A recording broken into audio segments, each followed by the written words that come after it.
નમસ્કાર. વેબિનારમાં જોડાયેલ દરેકનું સ્વાગત છે. આજે ગિરનારી મંડળનો 650મો વેબિનાર છે.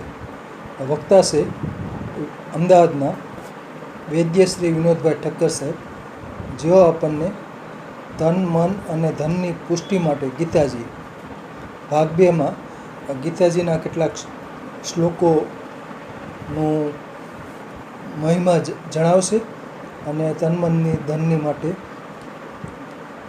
જે પુષ્ટિ માટે વક્તવ્ય આપશે. વૈદ્ય શ્રી વિનોદભાઈ ઠક્કર સાહેબને વિનંતી કે તેઓ પોતાનું વક્તવ્ય હવે શરૂ કરી શકે છે. નમસ્કાર સર. જય ધન્વંતરી. ઠક્કર સાહેબ નમસ્કાર. જય ધન્વંતરી. હવે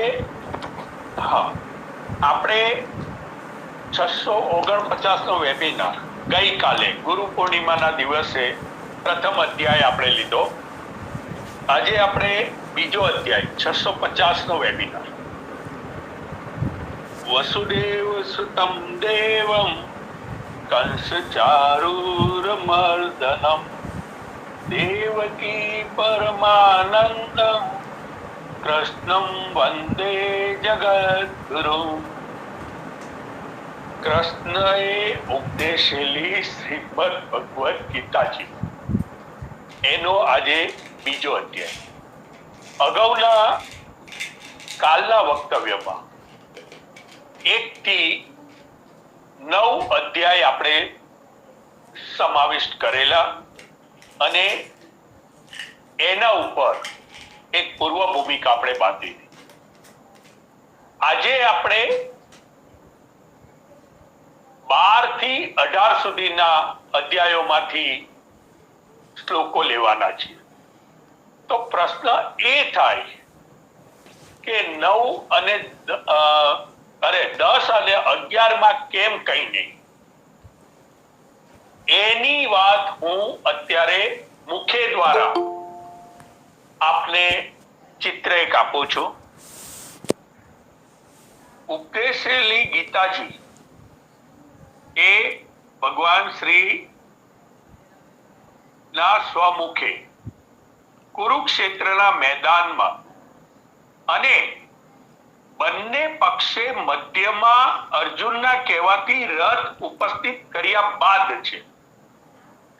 હવે આને થોડુંક આપણે જો શબ્દની સાથે ચિત્ર, રેખાંકિત ચિત્ર નજર સામે જોઈએ તો રથમાં સારથી રૂપે ભગવાન શ્રી કૃષ્ણ,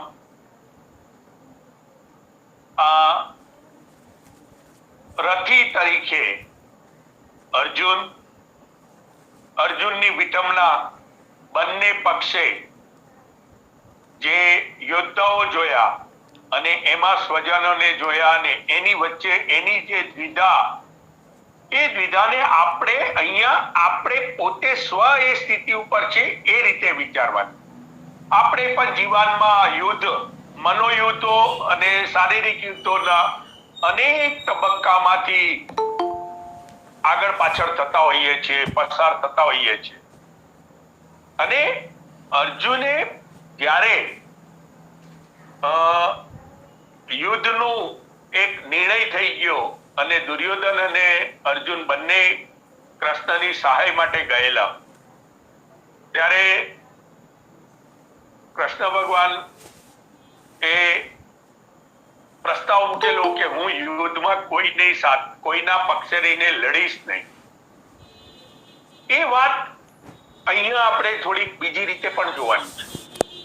અહીંયા આત્મામાં જે વાત કરી છે, આત્મા અને પરમાત્મા, એ તો દ્રષ્ટા તરીકે છે. આપણા કર્મ આપણા આત્માને લેપાય છે, પરમાત્મા તો દ્રષ્ટા તરીકે છે. એ સ્થિતિ અહીંયા રણભૂમિમાં પણ છે કે દુર્યોધને જોયું કે આ તો યુદ્ધની ના પાડે છે, તો મારે તો એમની ઉપસ્થિતિ કોઈ એ જ નથી, કારણ કે મારે તો યોદ્ધા જોઈએ છે. એટલે દુર્યોધને એમની અક્ષરણી સેના માની ગઈ. અને અર્જુનને ભગવાને કીધું કે હું તો તને યુદ્ધમાં કઈ કામ નથી આવવાનું. ત્યારે અર્જુને કીધું તું કે આપ મારા સાર આજથી આપ મારી સાથે રહેશો, પછી ભગવાને સારથીનો નિર્ણય જાહેર કરેલો. આ વાત અહીંયા આપણે વિચારવાની છે. સારથી ભગવાન બન્યા, પણ લગામ જે અશ્વરૂપી ઇન્દ્રિયોની જે હતી, ઘોડો એ રથીનો રથ છે, શરીર છે, અને એની ઇન્દ્રિયો રૂપી જે ઘોડા હતા એની લગામ શ્રી ભગવાને હાથમાં લઈ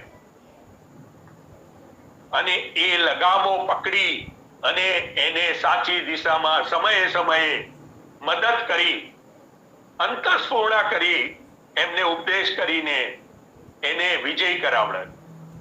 આ જ વાત 11મા વિશ્વરૂપ દર્શનમાં પણ ભગવાને પોતાનું બ્રહ્માંડની પર આકાશથી માંડીને પૃથ્વી પાતાળ લોક સુધીનું સ્વરૂપ બતાવ્યું. એની અંદર અનેક દેવ દેવતા, યક્ષો, ગાંધર્વો બધાના સ્વાહા થતા મુખમાં, અને એ બધું બતાવ્યું. આ મારે એટલા માટે કે મેં 10 અને અધ્યાય એટલે અહીંયા નથી લીધો, કારણ કે એને સમજવાની જરૂર છે અને મેં મારા મુખેથી આપને સમજાવવા માટે પ્રયત્ન કર્યો. એમાં ઉપદેશ રૂપે એક જ છે કે કાળ છે, કાળ એનું કામ કર્યું જાય છે. તમે કાળ સાથે તમારો બદલાવ, તમારી તૈયારી કરો, નહીતર કાળ તમને છોડતો નથી. અનેક જન્મોની આપણે વિઠમનાઓ સાથે જે આ સંચિત અને પ્રારબ્ધ કર્મના ચક્કરમાં આપણને ક્યારે ગયા વખતે મેં કહ્યું હતું આગલા અધ્યાયમાં કે આપણને પાછલું નથી ખબર, પછી શું થશે ખબર નથી. હયાત છે એની આપણને ખબર છે. ભગવાને સ્વયં ગીતાજીમાં કહ્યું છે અર્જુનને કે તારાને મારા અનેક જન્મ થયા છે, તને નથી ખબર, મને ખબર છે.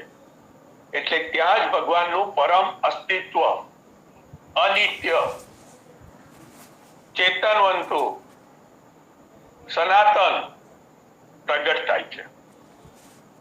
બીજી વાત કે વિશ્વરૂપ દર્શનમાં આકાશથી માંડીને પાતાળલોક સુધીનું એમનો દેહનો જે શારીરિક દેહનો જે ફોટો આપણે ઘણીવાર જોઈએ છે.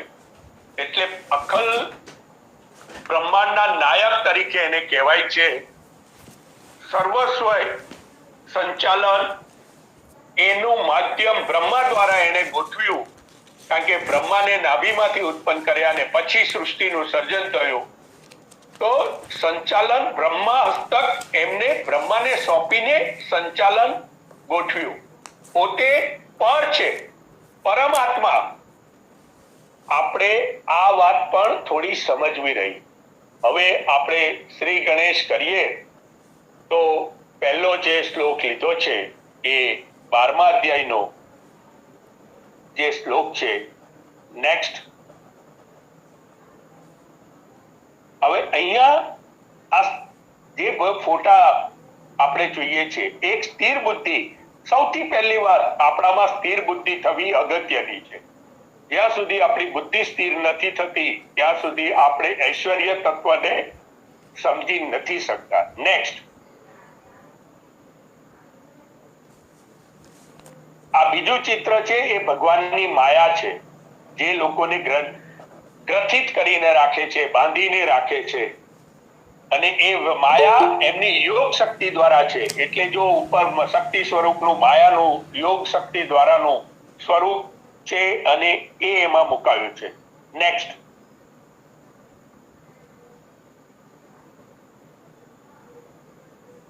હા, ભક્તિ યોગનો પ્રથમ શ્લોક, એટલે ક્રમમાં નહીં પણ આજના વિષય અનુરૂપ. અથ ચિત્તમ સમાધાતુમ ન શક્નોસી મયી સ્થિરમ અભ્યાસ યોગેન તત્વમામ ઇચ્છ આપતુમ ધનંજય.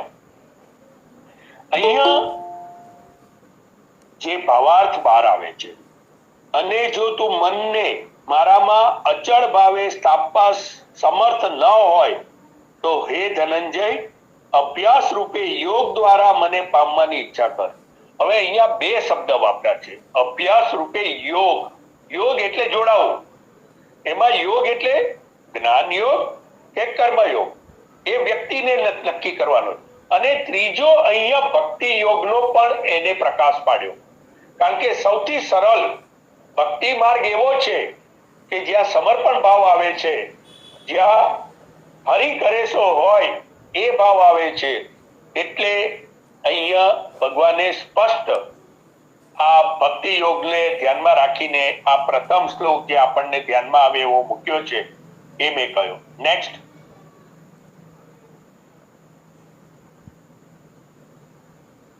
જિગ્નેશભાઈ.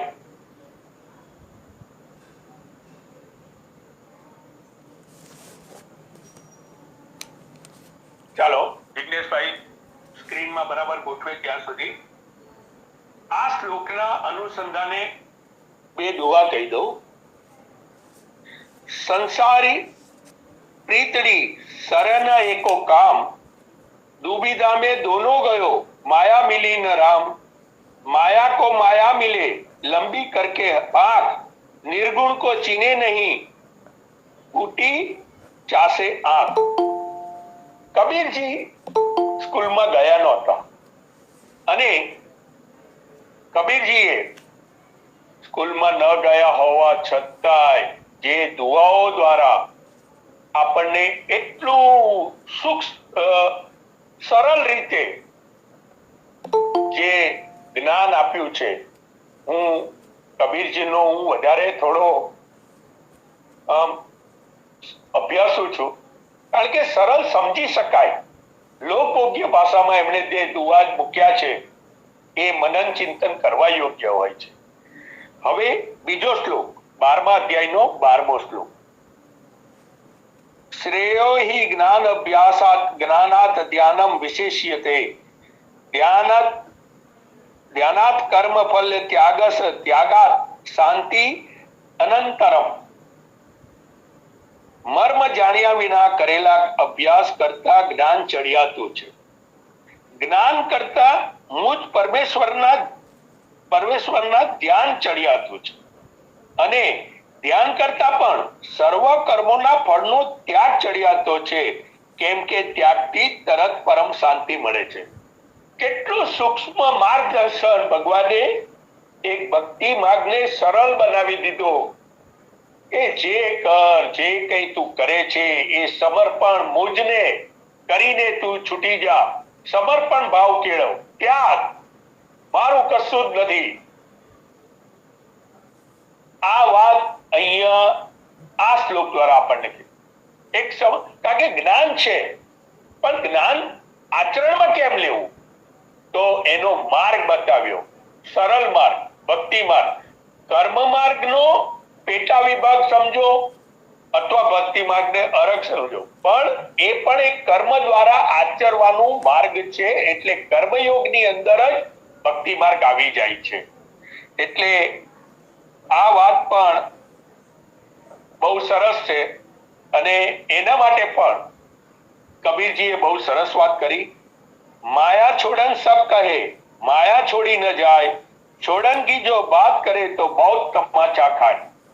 આપણે બધા જ જાણીએ છીએ જ્ઞાન છે પણ આચરણમાં લેવું બહુ અઘરું છે.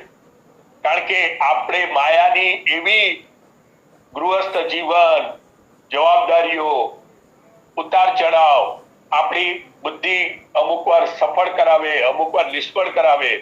આ બધી જ વચ્ચે જે આપણે હાલતા ડોલતા જીવન વિતાવીએ છીએ એના બારામાં આ ટૂંકો સાર આ દુઆ માટે દુઆ દ્વારા કબીરજીએ આપ્યો.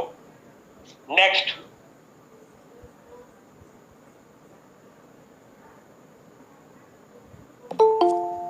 હવે અહીંયા જે શ્લોક આવ્યો, કાર્ય કારણ કર્તૃત્વે હેતુ પ્રકૃતિરુચ્યતે, પુરુષ સુખ દુઃખ નામ ભોક્તૃત્વ હેતુર ઉચ્યતે. આમાં બહુ માર્મિક એક ઈશારો ભગવાને કર્યો. પરંતુ પ્રકૃતિમાં રહીને જ પુરુષ પ્રકૃતિમાંથી જન્મેલા ત્રિગુણાત્મક પદાર્થોને અનુભવે છે. આપણે જે બધું ખાઈએ પીએ હરીએ ફરીએ એની વાત છે. અને આ ગુણોના સંગ જ આ જીવાત્માને સારી નરસિંહ યોનિઓમાં જન્મ થવાના કારણો બને છે. આ મનને સંયમમાં ન રહેવાનું, મનને સંયમમાં, મનની ઉપર જે મેં હમણાં શબ્દચિત્ર રજૂ કર્યો, લગામ, એ લગામ આપણી કસતા નથી. આ એનું અહીંયા અનેક જન્મનું ચક્ર ભગવાને બહુ સૂક્ષ્મ રીતે આપણી સામે મૂક્યું.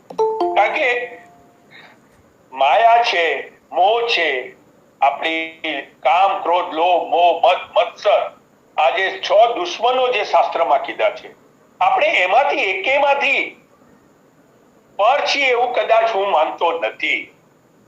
ગૃહસ્થ જીવન છે, જીવનની સાથે ઘણી બધી વિડંબના જોડાયેલી છે, એટલે આ જ આપણને બાંધી રાખે છે.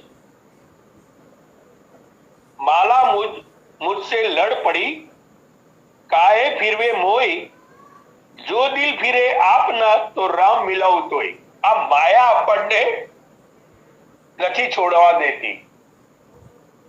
આશા તજે માયા તજે, મોહ તજે અરુમાન, હર્ષ શોક નિંદા તજે, કહે કબીર સતમાન.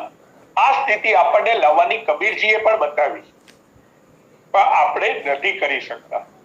ભગવાને પણ આ જ વસ્તુ બતાવી કે માર્ગ આવો તારે પસંદ કરવાનો છે, પણ આપણે એ પ્રમાણે વિચારતા નથી. નેક્સ્ટ.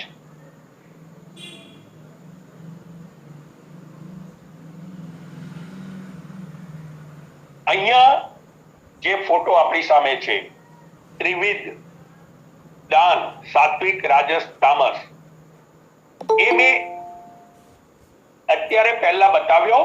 આગળ એનું આવશે ત્યારે હું આ ચિત્ર ઉપર વાત કરીશ. નેક્સ્ટ.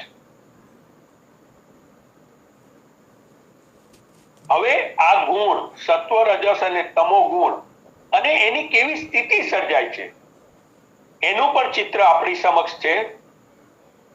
થોડુંક ઊંડાણથી જોશો, જો થોડું ઝૂમ તમારામાં થાય તો કરીને જોશો, તો ત્રણેય સ્થિતિઓ બતાવી છે. સાત્વિકની સ્થિતિ, પરમ કૃપાની જે ઉર્મિઓ આપણા શરીર ઉપર બતાવી છે, કામવાળાની સ્થિતિ બતાવી છે, કામી માણસોની, અને તમોગુણી માણસોની સ્થિતિ પણ બતાવી છે. નેક્સ્ટ. હા, આ શ્લોક જે છે એ આગળના ચિત્રને સમજ્યા જોયા પછી સમજાય એવો છે. સત્વ રજસ તમ ઇતિ ગુણા પ્રકૃતિ સંભવાહ નિબંતી મહાભાવો દેહિનમ અવ્યયમ. આ શ્લોકમાં સત્વગુણ, રજોગુણ તેમજ તમોગુણ પ્રકૃતિમાંથી ઉદ્ભવેલા આ ત્રણેય ગુણો અવિનાશી જીવાત્માને શરીરમાં બાંધે છે, જે જોયું આપણે ચિત્રમાં. અને આ વાતને કદાચ મારા અનુભવ અને મારા મતના આધારે હું થોડોક વિસ્તારથી પ્રકાશ આપવા કરું. પહેલા ક્ષમા માંગી લો.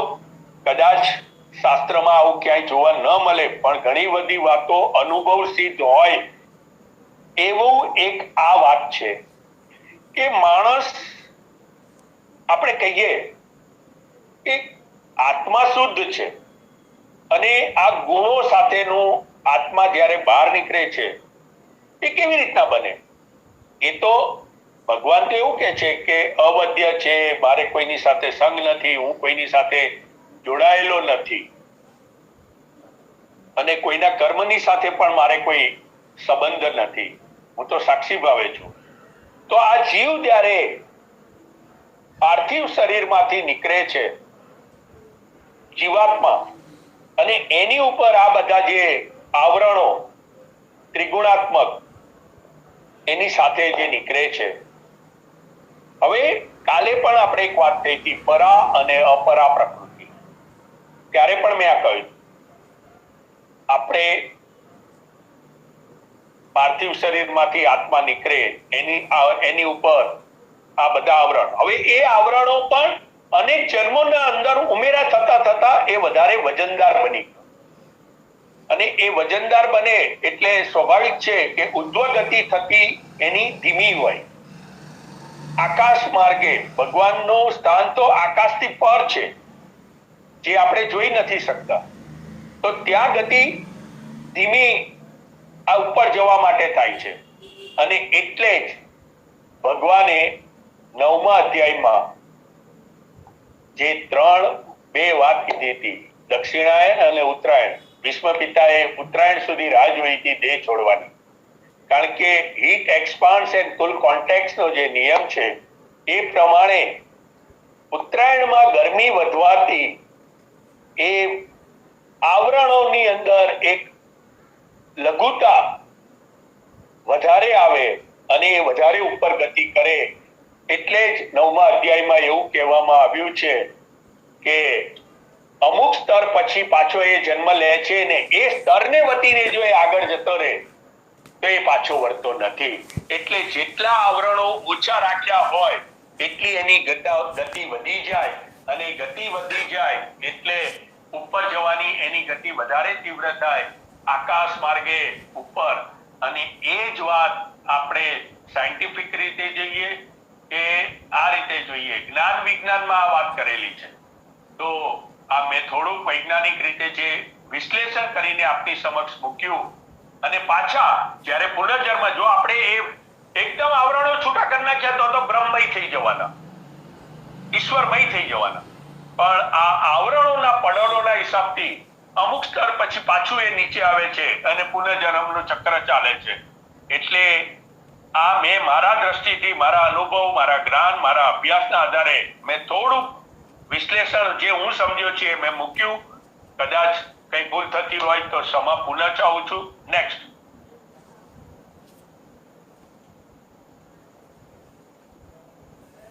અહીંયા બહુ સ્પષ્ટ વાત કરી. સત્વમ સુખે સંજાયતિ રજ કર્મણિ ભારત જ્ઞાનમ આવૃત તમઃ પ્રમાદે સંજયત. આ સત્વગુણ સુખમાં જોડે છે, રજોગુણ કર્મમાં જોડે છે, અને વળી તમોગુણ તો ઢાંકી દઈને પ્રમાદમાં જોડે છે. હવે અહીંયા પાછો તમોગુણનો ઢાંકી દઈ શબ્દ વાપર્યો છે. જે મેં કહ્યું એ આવરણ, તમોનું આવરણ બહુ ભારે છે. એના માટે જ ભગવાને આગળ કહી દીધું, સારી નરસી યોનિમાં હું જન્મ આપું છું. એ ભારે છે. પ્રમાદ એ તમોનું લક્ષણ છે. કર્મ, રજો ગુણ કર્મ તરફ વાળે છે, પણ કર્મનો વિવેક રાખવાનો, જે આપણે કાલે જોઈ લીધા, કર્મ, અકર્મ ને વિકર્મ. અને સત્વ એ તો પર છે. પરમ કૃપાળુને સત્વ તો ભાવ બહુ ગમે. એટલે સત્વમ સુખે સંજાયતિ. આપણે જે ધનની વાત કરીએ છીએ એ ધન સાચું, આ સુખ, શાંતિ. સુખ શાંતિ માટે સુખ મનનું હોવું જોઈએ. મનના સુખ દ્વારા જ મનને શાંતિ મળે છે. આ વાત સુખે, સત્વમ સુખે સંજાયતિ, આ સાચું ધન. લાખો કરોડો રૂપિયા કબાટમાં પડ્યા હોય અને વ્યક્તિ પથારીમાં દવા ઉપર શ્વાસ જીવતા લેતા હોય, અથવા અનેક બીજી પરિસ્થિતિઓ આપણી સામે છે, પણ સામાન્ય રીતે આ એક એવી સ્થિતિ કે પૈસા કબાટમાં હોવા છતાંય ધનની વેલ્યુ, એ ધન સાચું ધન નથી. આપણે અંતિમ શ્વાસ સુધી હરતા ફરતા રહીએ, પ્રભુની ભક્તિ કરતા રહીએ, આનંદ કરતા રહીએ, સત્કર્મ કરતા રહીએ, કેટલો આનંદ આપે.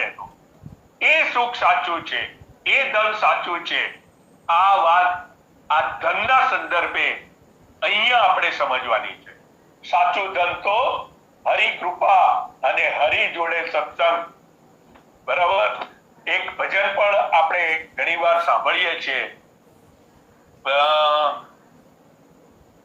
પેલું ભક્તિ કરતા છૂટે મારા પ્રાણ, પ્રભુ એવું માગું રે, રહે જન્મો જન્મ તારો સાથ, પ્રભુ એવું માગું રે.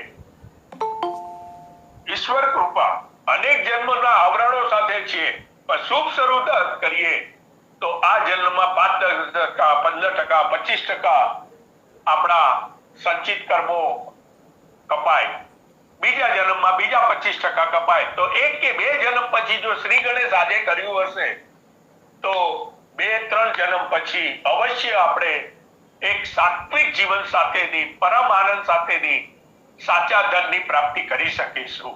નેક્સ્ટ.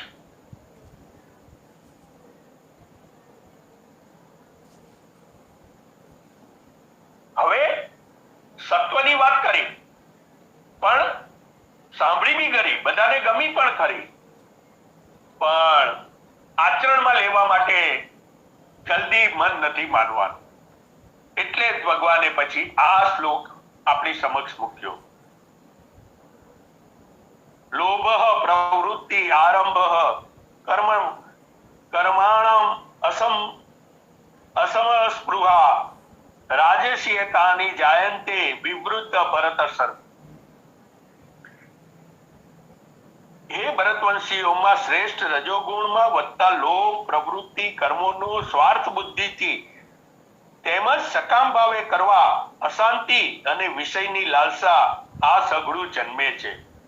પાછી ભગવાને એક ઈશારો કરવા માટે આ શ્લોક મૂક્યો કે મેં કહ્યું સુખે સત્વમ સુખે સંજાયતિ, પણ એ તને નહીં સમજાય, કારણ કે રજોગુણ સાથેનો તારો અસ્તિત્વ અત્યારે છે અને એ શું જન્માવે છે એ પણ તું સમજી લે. એટલે જ ભગવાને આગળના શ્લોક પછી આ શ્લોક મૂક્યો છે 14મા અધ્યાયમાં. હવે આ શ્લોકના અનુસંધાને એક શાસ્ત્રનો બીજો શ્લોક હું પઠન કરું છું. ધી ધૃતિ સ્મૃતિ વિભ્રષ્ટ કર્મ યત કુરુતે અશુભમ પ્રજ્ઞા અપરાધમ તમ વિદાત સર્વદોષ પ્રકોપણામ. આપણે બધા જ જાણીએ છીએ ઈશ્વર છે, આપણને ખબર છે, માનીએ પણ છે, ઘરે પૂજા પાઠ પણ કરીએ, પણ પેલી માયા અને કાયા અને છાયા એની વચ્ચે આપણે પાક્કો નિર્ણય નથી કરી શકતા. છાયા એટલે આપણા પરિવારની વાત છે. તો અહીંયા જાણતા હોવા છતાંય આપણે ગૃહસ્થ રહીને સત્કર્મ દ્વારા, પ્રભુ ચિંતન કરતા દ્વારા, અનિષ્ટ કર્મો ન કરીને સારું જીવન જીવતા જીવતા સમય પાકી શકાય, જીવન પૂરું કરી શકાય. આપણને આપણી 7 પેઢીની ચિંતા હોય છે, છાયાની ચિંતા હોય છે. એટલે આપણે હદ બારની મહેનત કરીએ છીએ, કર્મ કરીએ છીએ, એમાં સારા ખોટા જાણે અજાણે ઘણેક કર્મો થતા હોય અને એ આપણને પછી આવરણો આપણે સ્વયંમે ભોગવવાના છે. જેના માટે કરીએ છીએ એમનું અલગ અલગ અસ્તિત્વ છે, આપણું અસ્તિત્વ સ્વયંનું એ આવરણો, એની અંદર કરેલા કર્મ, અકર્મ, વિકર્મ, એ બધાનું આવરણ આપણે જ ભોગવવાનું. આપણે એમાંથી છૂટવા માટે પ્રયત્ન બહુ ઓછો કરીએ છીએ અને આવી ભૂલો જે થાય, જાણતા હોવા છતાંય, સ્મૃતિમાં હોવા છતાંય, ધૃતિમાં હોવા છતાંય આવી પ્રવૃત્તિઓ જ્યારે થાય એને પ્રજ્ઞા અપરાધ, જાણી જોઈને કરેલો અપરાધ એને પ્રજ્ઞા અપરાધ કહેવાય. નેક્સ્ટ.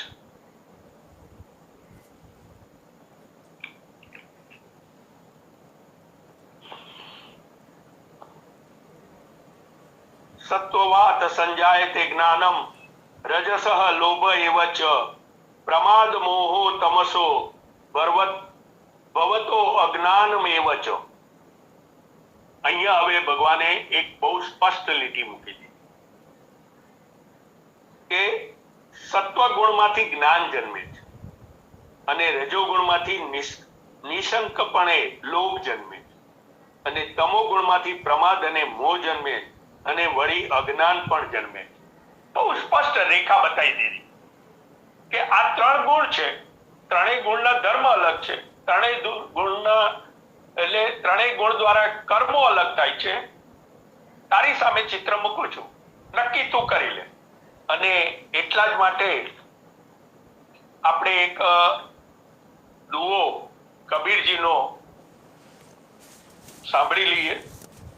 મુર્દે કો ભી દેત હૈ કપડા લતા આગ, જીવત નર ચિંતા કરે વાકો બડો અભાગ. આપણે બધા જે હમણાં કીધું, માયા, જવાબદારી, સમર્પણ ભાવ આપણે નથી કેળવતા. એને જો તમે નિષ્કામ ભાવે તમે એની આશ્રયે જાઓ તો એને ખબર છે કે આ તો કઈ કરતો નથી, ખાલી મારામાં ભજે છે, મને મારામાં જ રમે છે, મારામાં, તો આ તો મારા ઉપર ભારરૂપ થઈ ગયો, મારે હવે એની જવાબદારી શીખવે. એટલે જ આપણે કાલે જોયું હતું યોગક્ષેમ વયામ્યમ, ભગવાન પછી એ જવાબદારી પૂરી કરવાની.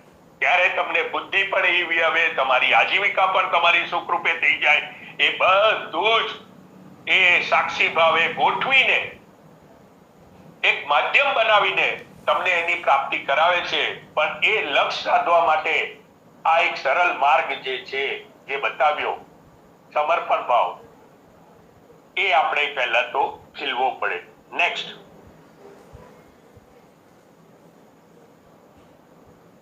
હવે જો આ જે ચિત્ર છે આપણી સામે, ભોગ જેના માટે આપણે દોડાદોડી કરીએ, તો ઘોડાઓ, આપણી ઇન્દ્રિયો અથડાય છે, આપણને આખું આપણું જીવન ડામાડોલ કરીને આપણા રથને અકસ્માત જેવી સ્થિતિમાં મૂકી દે છે. અને ભગવાન તરફનો રથ કેટલો આમ ત્વરિત શીઘ્રતાથી દોડી રહ્યો છે. આ ચિત્ર ધ્યાનથી જોશો તો થોડુંક પ્રકાશ વધારે પડશે. નેક્સ્ટ,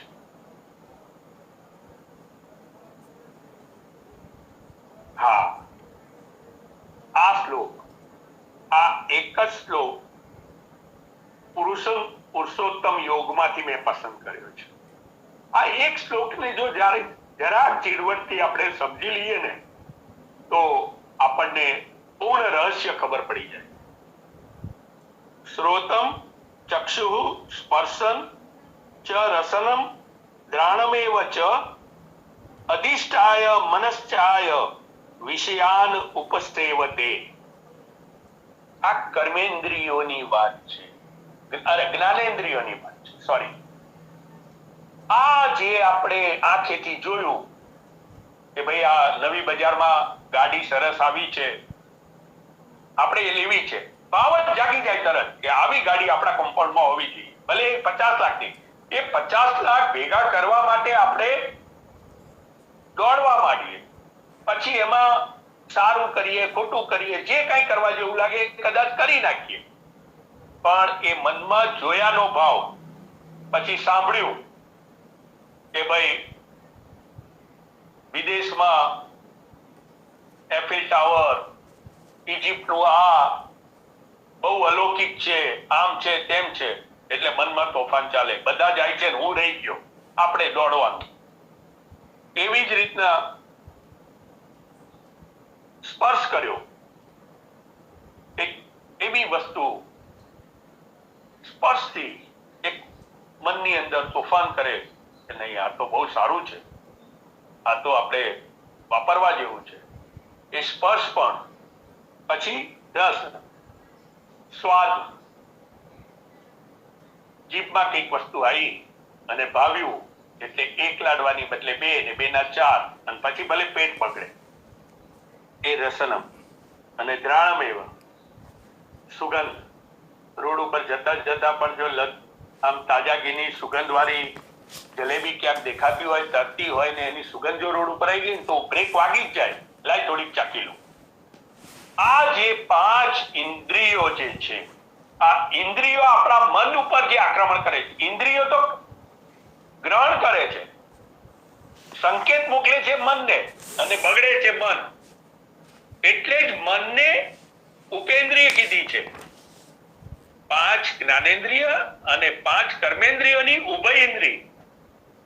એ મનને નિયંત્રણમાં રાખો તો એકે ઇન્દ્રિયનું કામ ન થાય, પણ એ ઇન્દ્રિયોમાં મન પરવશ થઈ જાય છે અને એના પરિણામો આપણે જોતા રહીએ છીએ.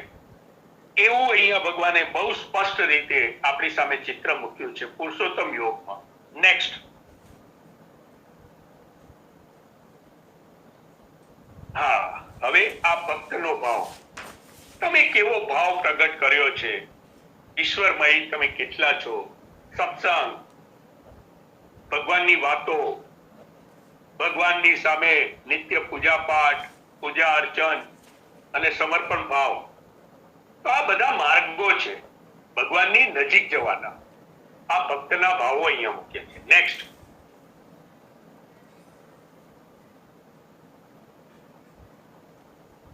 હા, અધ્યાય બદલાઈ ગયો. દેવ અસુર સંપદ વિભાગ. શ્લોક. આશાપાસ સતે બુદ્ધા કામ ક્રોધ પરાયણઃ ઇહંતે કામ ભોગાર્થમ અન્યનેન અર્થ સંચયન. આ આશાના સેંકડો ફંદાઓથી બંધાયેલા એ માણસો કામ ક્રોધને પરાયણ થઈને વિષય ભોગોને અર્થે અન્યાયથી ધન આદિ પદાર્થોને ભેગા કરવાના પ્રયત્નો કર્યા કરે છે. કેવી સરસ વાત કરી. મેં જે હમણાં તમને કહ્યું એમ, ગાડી, મકાન, ગાર્ડન, બગીચો, ફૂલ, સ્વિમિંગ પુલ, આવી કોકની જગ્યા જોઈ હોય તો મનમાં તરત તોફાન જાગે, આપણે પણ આવું જ હોવું જોઈએ, આપણું જીવન આવું જ હોવું જોઈએ. બસ એ એક મનમાં પ્રગટેલો ભાવ આપણી દિશા બદલી નાખે, અને એ ભાવ ન પ્રગટે એને મન નિયંત્રણની કર્યું કહેવાય. આ બેની વચ્ચેનો આ સૂક્ષ્મ તફાવત છે. એટલે અહીંયા પણ આ જ વાત કરી. આશાના સેંકડો ફંદાઓથી બંધાયેલા, જે પણ આપણે આશા કરીએ, મનમાં જે ઉદ્ભવ થાય એની પાછળ આપણે પછી મહેનત, કર્મ બધું જ કરવા માટે લાગી પડીએ છીએ. એનો અહીંયા સંકેત શ્રી ભગવાને મૂકેલો છે. તૃષ્ણા કેરી વિશેષતા કહું લઘુ કર લખાન, દેહ મરે ઇન્દ્રી મરે તૃષ્ણા મરે ન નિદાન. આ તૃષ્ણાઓ જે છે, કાલે આપણે 3 શબ્દો વાપર્યા, ઉત્તરેષણા, ધનેષણા અને મોક્ષેષણા. આ એષણાઓ જે છે, અહીંયા કબીરજીએ તૃષ્ણા શબ્દ વાપર્યો. આ બધી એષણાઓ જ આપણને આ આવરણોથી દૂર થવા માટેના પરિબળો નથી સરકતી. આ વાત અહીંયા ભગવાન શ્રી આપણી સમક્ષ મૂકી છે. નેક્સ્ટ.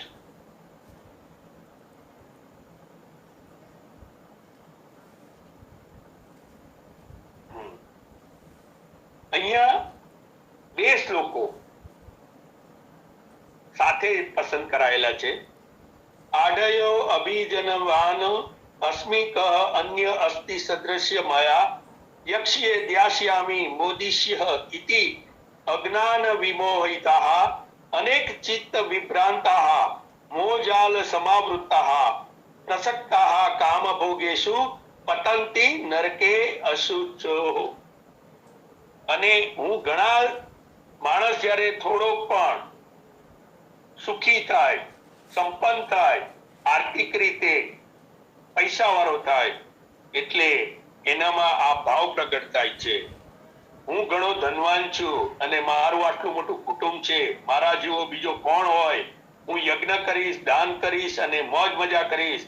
આમ અજ્ઞાનને કારણે મોહિત રહીનેરા અને આ રીતે ભ્રમિત ચિત્ત તથા મોહરૂપી ઝાડથી વીંટળાયેલા તેમજ વિષય ભોગોમાં રચ્યા પચ્યા રહેનારા આસુરી જનો મહાન અપવિત્ર નરકમાં પડે છે. મેં અગાઉ પણ વાત કરી. આ બધું આપણા આવરણોનું પુષ્ટિ કરે છે, આવરણો વધારતા જાય છે. મનનો નિગ્રહ આપણે નથી કરતા, મનની ઉપર નિયંત્રણ નથી લેતા. અરે માણસના શ્વાસ પૂરા થયા પછી બધું અહીં પડ્યું રહે છે, બધા જાણે છે, બોલે છે, એકબીજાની જોડે વાતો કરે. આટલું જાણતા હોવા છતાંય પ્રજ્ઞા અપરાધ કો, અજ્ઞાન કો, જે કંઈક હોય, જાણતા હોવા છતાંય આપણે એની પાછળ દોડ કરીએ છીએ મેળવવા માટે. અને ઘણી વાર તો એવું થાય કે મેળવેલું એક જગ્યાએ પડ્યું હોય અને પોતે એક જગ્યાએ અલગ સ્થિતિમાં હોય, બાળકો એ બધું પચઈ પાડ્યું હોય અને પોતે કોક બહાર નાની ઝૂંપડીમાં રહેતા હોય, વૃદ્ધાશ્રમમાં રહેતા હોય, આ પણ આપણે જોઈએ છે. એટલે આ એક બહુ સૂક્ષ્મ, અતિ સૂક્ષ્મ, માર્મિક, જ્યારે ઉપદેશ કર્યો ત્યારે કળિયુગ બેસવાનો હતો, એ બધું જ ધ્યાનમાં રાખીને શ્રી ભગવાને આ ઉપદેશમાં બધું સમાવીને આપણી સામે મૂક્યું છે, એવું હું મારો મત માનું છું. નેક્સ્ટ.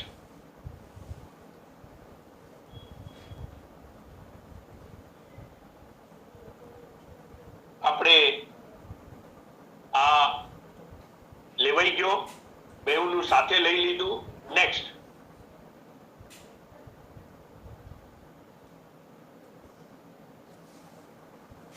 હવે આ ચિત્ર બરાબર સમજવું.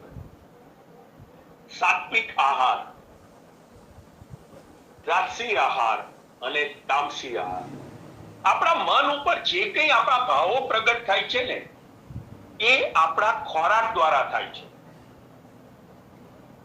લાલ મરચું કે લીલું મરચું ગાંઠિયા સાથે ખાધું હોય, ગાંઠિયાનો સ્વાદ તો બરાબર છે, પણ જો તીખું મરચું આવી ગયું ને તો ગાંઠિયાથી કપાળ ઉપર પરસેવો નથી થતો, પણ જેવું તીખું મરચું આવ્યું એટલે કપાળમાંથી રેલા ઉતારવાના ચાલુ થઈ જાય છે. એ બંને આહાર સાથે લઈએ છીએ, પણ એકનો ગુણ અલગ છે, બીજાનો ગુણ અલગ છે. આ એક મેં સારું ઉદાહરણ એટલા માટે આપ્યું કે આ બંને સાથે જ હોય, ગાંઠિયા અને મરચા સાથે જ હોય, તો આ ઉદાહરણ આપણને થોડું વધારે કામ કરશે. હવે આના સંદર્ભે શ્લોક આપણે સમજીએ. નેક્સ્ટ.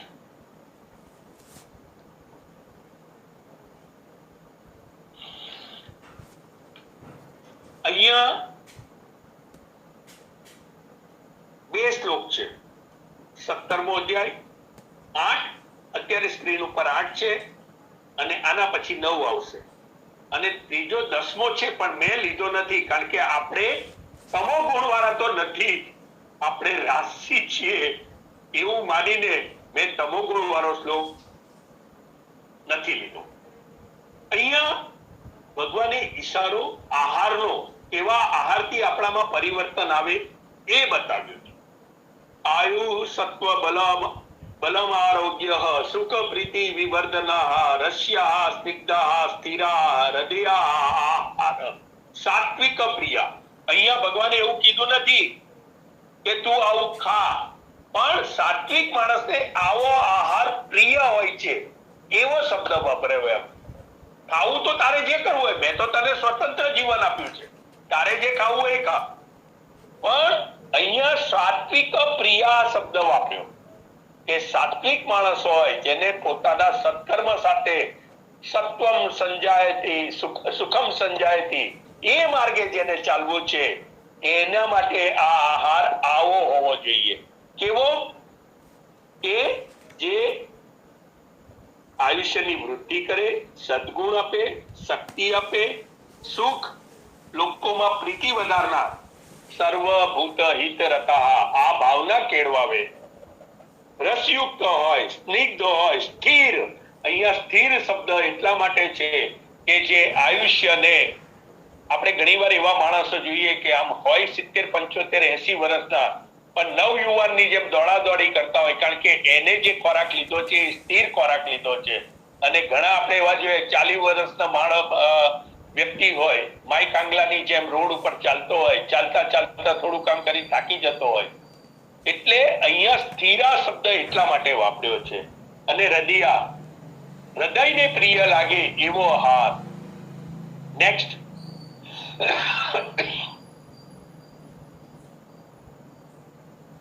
અહીંયા જે રાશિક લોકોને પસંદ આહારની વાત કરી કે કટ્વમ્લ લવણઃ અતિ ઉષ્ણ તીક્ષ્ણ વૃક્ષ વિદાહિની આહાર રાજસ ચેષ્ટા દુઃખ શોક પ્રમાદ શોખામય પ્રદાહ. આ જે આહારનો જે વર્ગ બતાવ્યો, કટુ એટલે કડવો, અતિ ખાટો, ખારો, ચટપટું, અતિ ગરમ, પ્રકૃતિથી ગરમ, અડવાથી નહીં, તીક્ષ્ણ એટલે પટ્ટ દઈને શરીર ઉપર પ્રભાવ કરે એવો, વૃક્ષ, વૃક્ષ એટલે લુકો, અને વિદાયની એટલે તીખો. અત્યારે નવા જમાનામાં જે આપણે જોઈએ છે, દૂધ, ઘી, માખણ તરફ રુચિ ઓછી છે અને આવા આહારો તરફ રુચિ વધતી ગઈ, અને એના હિસાબે પહેલી અસર તો શરીર ઉપર આવી, બીજી મન ઉપર આવી. મનમાં લોભ, ઈર્ષા, રાગ, દ્વેષ વધતું ગયું. આજે પરિવારમાં પણ એકબીજા માટે સ્નેહ હોવો જોઈએ એવો નથી રહ્યો. ભાઈઓ પણ જુદા થઈ જાય છે, મા બાપને પણ જુદા કરે છે. આ બધું જ આ આહારના પરિણામ રૂપે જે ગુણો પેદા થયા ને વધતા જાય છે એના પરિણામો છે. આ હમણાં બી મેં કીધું કે ભગવાને જ્યારે કુરુક્ષેત્રના મેદાનમાં અર્જુનને ઉપદેશ આપ્યો અને ભગવાનનો દેહ જ્યારે સદેહમાંથી એ પરમ તત્વમાં પાછા ભળવાના હતા, પછી કળિયુગ બેસવાનો હતો, આ ઉપદેશમાં કેટલું સૂક્ષ્મ રીતે અર્જુનને મૂક્યું. રણભૂમિમાં અર્જુનને આ બધું ક્યાં કહેવાની જરૂર હતી, પણ ભગવાને જોયું હતું કે આ પછી આ વસ્તુને લોકો સમક્ષ આ ગીતાજી દ્વારા જે લોકોને પ્રાપ્ત થશે એ જ એને ઉપયોગી થશે. અને ભગવાને તો પહેલાય કહ્યું છે ગીતામાં કે ધર્મ સંસ્થાપનાય સંભવામી યુગે યુગે પરિત્રાણાય સાધુનામ વિનાશાય દુષ્કૃતામ. આ ભગવાન જન્મે છે, પણ એની પાછળ પણ ધર્મ સંસ્થાપના, આ માણસોને ધર્મમય રહે એના માટે એમને આ ગીતાજી રૂપે વેદવ્યાસના માધ્યમ દ્વારા, કારણ કે વેદવ્યાસ પણ કૃષ્ણનો જ એક અંશાવતાર હતા, એટલે આપણી સમક્ષ આ ગીતાજીમાં આટલું બધું વિશિષ્ટ રીતે આપણને આપ્યું છે. નેક્સ્ટ.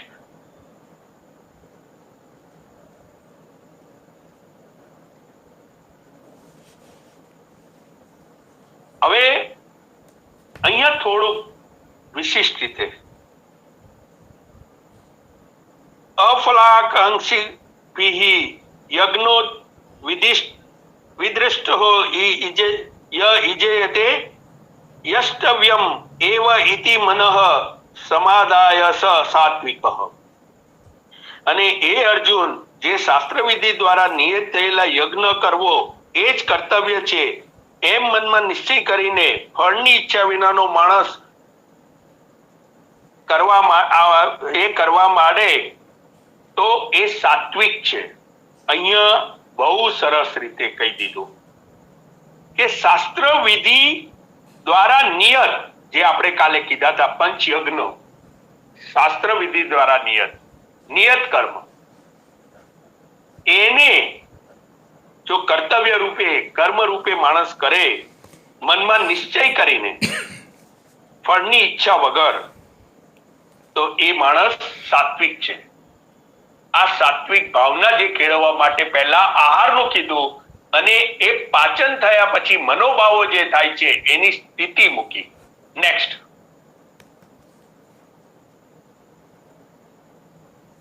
આ શ્લોક બહુ નિર્મળ રીતે મનન ચિંતન કરવા જેવો છે.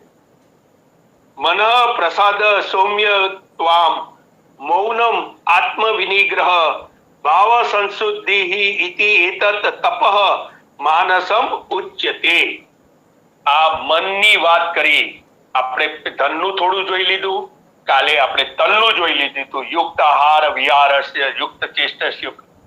અહીંયા મન ઉપર જ ભગવાને બહુ જ ભાર મૂકી દીધો આ શ્લોકમાં. મનની પ્રસન્નતા જે છે, જેટલું છે એટલું આનંદમાં રહેવું, મનની પ્રસન્નતા, શાંત ભાવ આપશે. મારા હકનું હશે તો ભગવાન આવશે.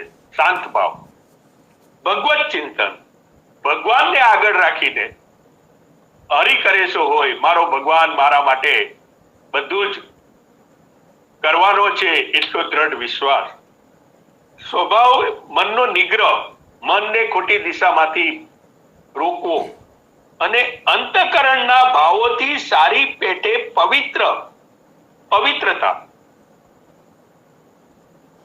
હું આ વાત ઉપર થોડો એટલા માટે ભાર મૂકું છું. આ જગત ભાવમય છે. તમારો ભાવ જેટલો શુદ્ધ હશે ને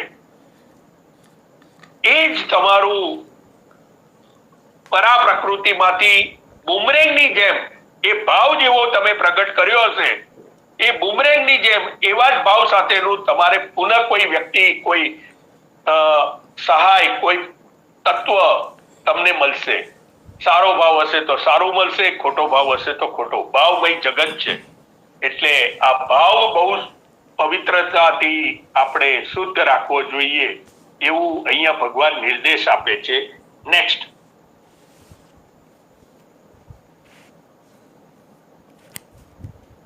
અશ્રદ્ધયા હુતમ દત્તમ તપસ્તપ્તમ કૃતમ ચયત અસત ઇતિ ઉચ્યતે પાર્થ ન ચ તત્ પ્રેત્યનો હિ.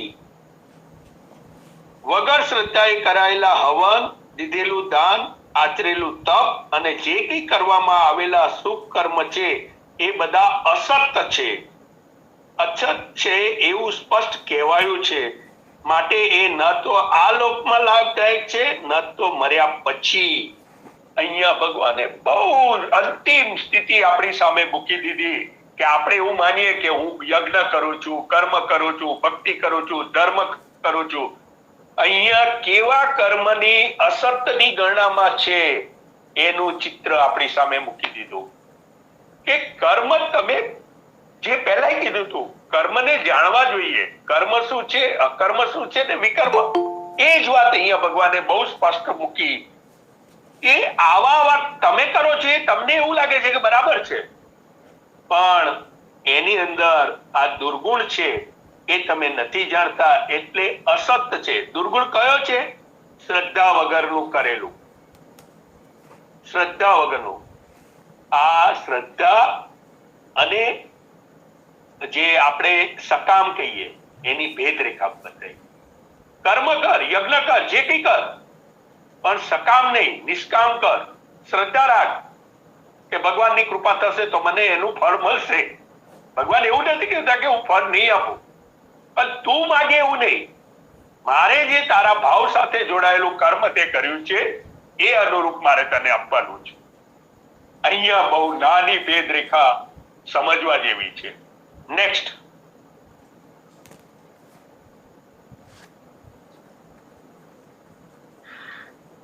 આ સર્વ ભૂતો હિત રથાનો ફોટો છે. સારા કર્મો કરવાના પંચયજ્ઞ વાળો ફોટો જે અગાઉ આપણે જોયો તો એ જ છે. દિન દુખિયાને સહાય જેટલી થાય એટલી, ભૂખે કો અન્ન દે. બરાબર. આ જે અબોલ ભૂત યજ્ઞ, અબોલ પ્રાણીઓને તો આજો પંખીઓને અને વડીલોની સેવા, પિતૃ યજ્ઞ. નેક્સ્ટ,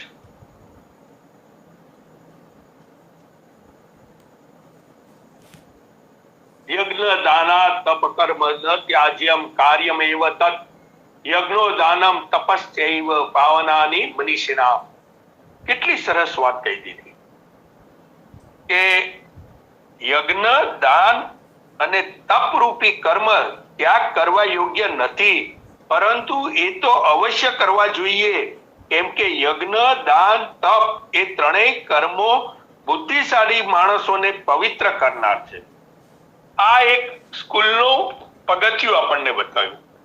આ ભાવના આપણામાં કેળવાય, રોજ કોકને કંઈક ને કંઈક આપણાથી યથાશક્તિ મુજબ, એવું નથી કે આપણે લૂંટાવી દેવાનું છે, પણ યથાશક્તિ મુજબ આપણે એક શ્રી ગણેશ કરીશું કે આજે મારે કોઈ પણ એક માણસ માટે કંઈક મારે કરવું છે, આટલી જ ભાવના કરવાની, અને તમને એવું મળી બી જશે. એ બી વાત બહુ સત્ય છે. તો એ એક શ્રી ગણેશ કરીશું, શુભ શરૂઆત કરીશું, તો એની ફલશ્રુતિ તો તમે અનુભવ કરી શકશો. હું બોલીશ એનો કોઈ મતલબ નથી, પણ એ અનુભવ કરીને અનુભવવા જેવું છે. ધર્મ કીએ ધન ના ઘટે, નદે ન સંચે નીર, આપની આંખન દેખીએ યો કહે દાસ કબીર. કબીરજીએ પણ આ જ કહ્યું છે. ધર્મ કીએ ધન ના ઘટે. ધર્મ એટલે આપણે જે હમણાં વાત કરીએ છીએ, યજ્ઞ, દાન, તપ, આ બધા ધર્મના સારા પાસા છે, સત્કર્મ કહેવાય છે. પાણીમાં ચોમાસામાં પાણી વહે છે નદીમાં, પણ એ સંગ્રહ નથી કરતું.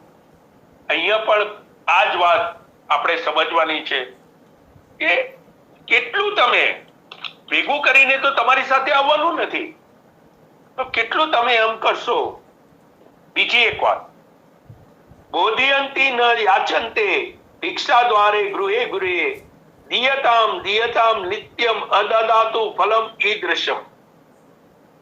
આપણે ત્યાં કોઈ અતિથિ, કોઈ યાચક, કોઈ ભિક્ષુ આવે છે, એ માગવા નથી આવતો, એ આપણને ભૂલેલો માર્ગ યાદ કરાવવા આવે.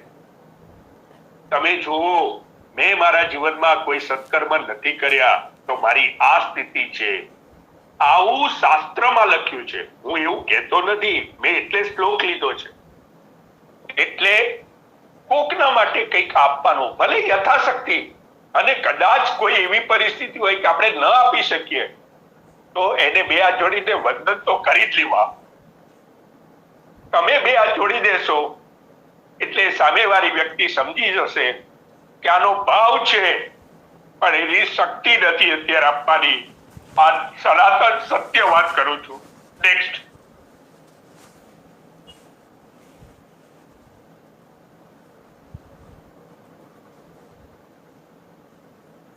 હવે આ પણ અનિષ્ટ મિષ્ટમ મિશ્રમ ચ વિધિમ કર્મણમ ફલમ ભવતી યત્યાગિના પ્રત્યનતુ સંન્યાસીનામ કવચિત. કર્મફળનો ત્યાગ ન કરનારા માણસોનો કર્મનું સારું નરસું અને મિશ્ર એમ 3 પ્રકારનું ફળ મર્યા પછી અવશ્ય હોય છે, પરંતુ કર્મફળનો ત્યાગ કરી દેનાર માણસોના કર્મનું ફળ કોઈ કાળે પણ નથી હોતું. લિયા દિયા ભૂલ ગયા, ખાયા પિયા મોજ કિયા. આ એક સાદું સિમ્પલ સૂત્ર સમજવા જેવું. કોઈને આપી દીધું પછી લિયા દિયા ભૂલ ગયા, પતી ગયું. આપણે એની પાછળ કોઈ જ વિચારવાનું નથી કે મારું ગયું કે મારું રહ્યું કે ભગવાને મારામાંથી ઓછું કર્યું, કશું જ નહીં. આપ્યું. આજે મારું હતું, અત્યારે આપણો ભાવ જાગ્યો કે આપણે એને આપી દેવું છે, વાત પૂરી થઈ ગઈ. પણ એનું જે આવવાનું હશે, પણ ગલ્લો હોય ને, પૈસા, નાના બાળકને તમે ટેવ પાડી હોય ને, એ 1 રૂપિયો નાખશે તમારી પાસેથી, રોજ 1 રૂપિયો, 4 આની, 8 આની, 2 પૈસા, 10 પૈસા ભેગા કરશે. જયારે એ ઘડો ભરાઈ જશે ને, ત્યારે એ જે ભેગું થઈને એની અંદરથી જે પ્રાપ્તિ થશે ને, એ તો તમે કોઈને કહી જ નહીં શકો. એ બહુ સત્ય વાત છે. કારણ કે એના માટે તો બહુ સરસ એક વાત મને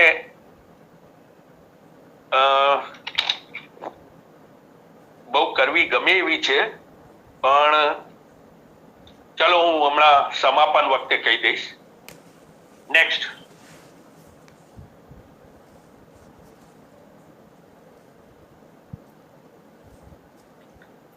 આ 18મો અધ્યાય મુક્ત સંન્યાસ યોગ ચાલે છે, અને એના આ 2 શ્લોક 36 અને 37 મેં શ્લોક કહી દીધા. હું શ્લોક નહીં વાંચું, કારણ કે હવે થોડીક સમય મર્યાદાને વિચારીને હજી થોડું ઘણું કહેવું છે, તો એનો ભાવાર્થ જ સીધો કહી દઉં છું. હે ભરત શ્રેષ્ઠ, હવે 3 પ્રકારના સુખને પણ તું મારી પાસેથી સાંભળ. જે સુખમાં સાધક માણસ ભજન, ધ્યાન અને સેવા આદિના અભ્યાસ વડે રમણ કરે છે, અને જેથી દુઃખના અંતને પામી જાય છે, એ આ જાતનું સુખ છે. એ શરૂઆતમાં જો કે વિષ જેવું જણાય છે, પણ પરિણામે અમૃત જેવું છે. માટે એ પરમાત્મા વિષયક બુદ્ધિના પ્રસંગમાંથી ઉપજનારું સુખ સાત્વિક કહેવાયું છે. શ્રી મેં કહ્યું ને, શ્રી ગણેશ કરો, ધીમે ધીમે ધીમે ધીમે તમને અંતર્જ્ઞાન થશે, આત્મસ્ફુરણ થશે, અંતઃકરણથી તમને એ અનુભૂતિ થશે કે આજે કંઈક મારી આવકમાં, મારા કામમાં અશક્ય કામ થવા માંડશે, રોજીમાં બરકત આવતી થશે. પણ આ ક્યારે થશે? નિષ્કામ ભાવે તમે સત્કાર્ય કરશો તો. આ વાત અહીંયા આ 2 શ્લોકનો મર્મ મૂક્યો છે. અને આના સંદુને એક બહુ વાત કહી દઉં.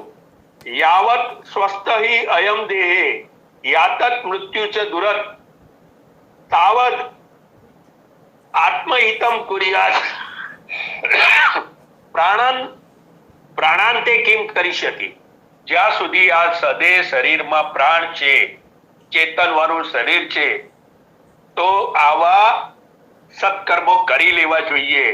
જો આ સત્કર્મો કરીશું તો જે સરવાળો બાદબાકી સરવાળો નહીં, જેટલી બાદબાકી આપણે કરીશું તો આના પછી આટલા દુઃખમાં આપણે ટેવાઈ ગયા. આના પછી વધારે દુઃખ આવે તો અત્યારે આ જન્મમાં પણ આપણે હરેડાટી જઈએ.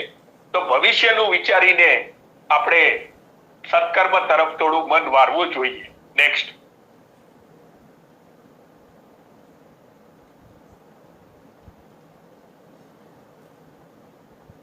આ મને બહુ અતિ પ્રિય શ્લોકો જે છે, મને 7 થી 8 શ્લોક બહુ ગમે છે ગીતાજીના.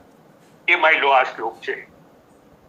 સહજમ કર્મ કૌંતેય સદોષમ અપી રજ્યાત્મ્ય ત્યજેત સર્વારંભમય દોષેણ ધૂમેન અગ્નિરવ આવૃત.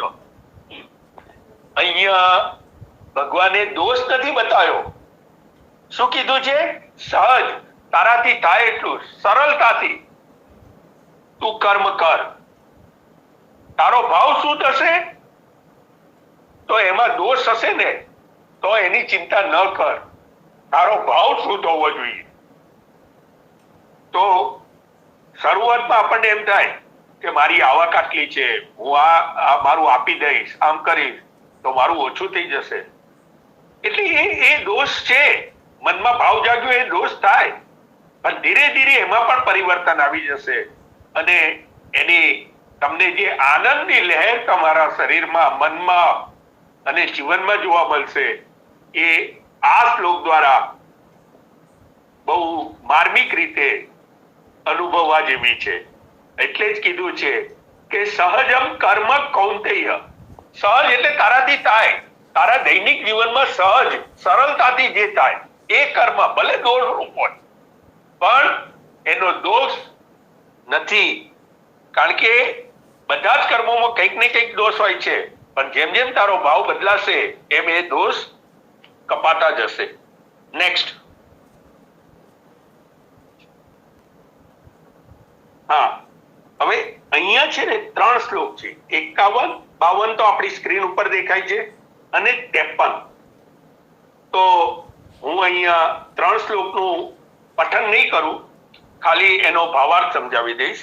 હે અર્જુન, વિશુદ્ધ થયેલી બુદ્ધિથી યુક્ત, પચવામાં હલકો, સાત્વિક અને નિયમિતપણે ખોરાક ખાનાર, શબ્દાદી વિષયોને ત્યજીને એકાંત તેમજ શુદ્ધ દેશનું સેવન કરનાર, સાત્વિક ધારણા શક્તિ દ્વારા અંતઃકરણ અને ઇન્દ્રિયોને સંયમિત કરીને મન, વાણી તથા શરીરને વશમાં રાખનાર, રાગ દ્વેષને સંપૂર્ણપણે નષ્ટ કરીને યોગ્ય રીતે દ્રઢ વૈરાગ્યનો આશરો લેનાર તથા અહંકાર, બળ, ઘમંડ, કામ, ક્રોધ અને પરિગ્રહને છોડીને નિરંતર ધ્યાન યોગ પરાયણ રહેનાર, મમત્વ વિનાનો અને શાંત માણસ સચ્ચિદાનંદ ઘન બ્રહ્મમાં અભિન્ન ભાવે સ્થિત રહેવાને પાત્ર બને છે.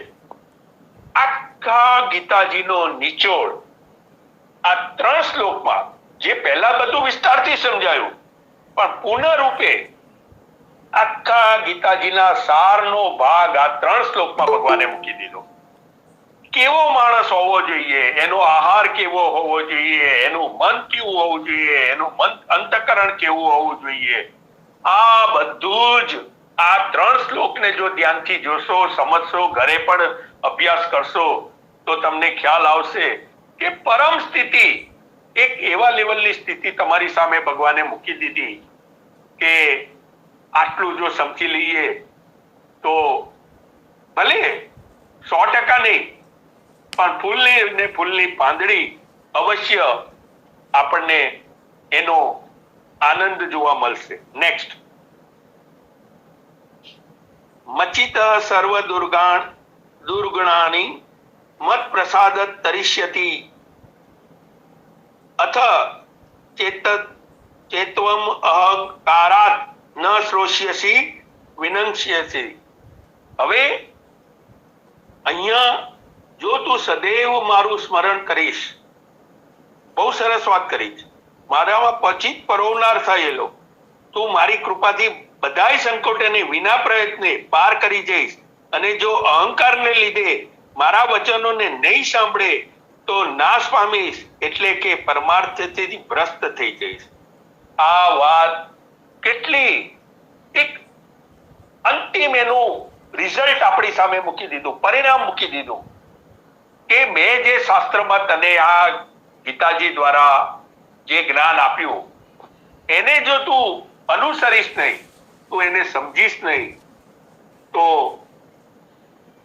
તારી વિપત્તિ અને તારી તકલીફો વધતી જશે અને નાશ પામીશ. નાશ એટલે જીવ નહીં જતો રહે, પણ તું વધારે ને વધારે દુઃખી થઈશ. એવો ભાવ અહીંયા ભગવાને પ્રગટ કરેલો છે. નેક્સ્ટ,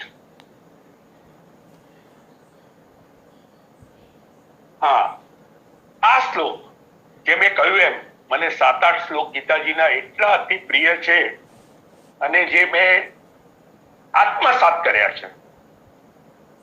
આ એમાં સૌથી પ્રથમ નંબરનું છે.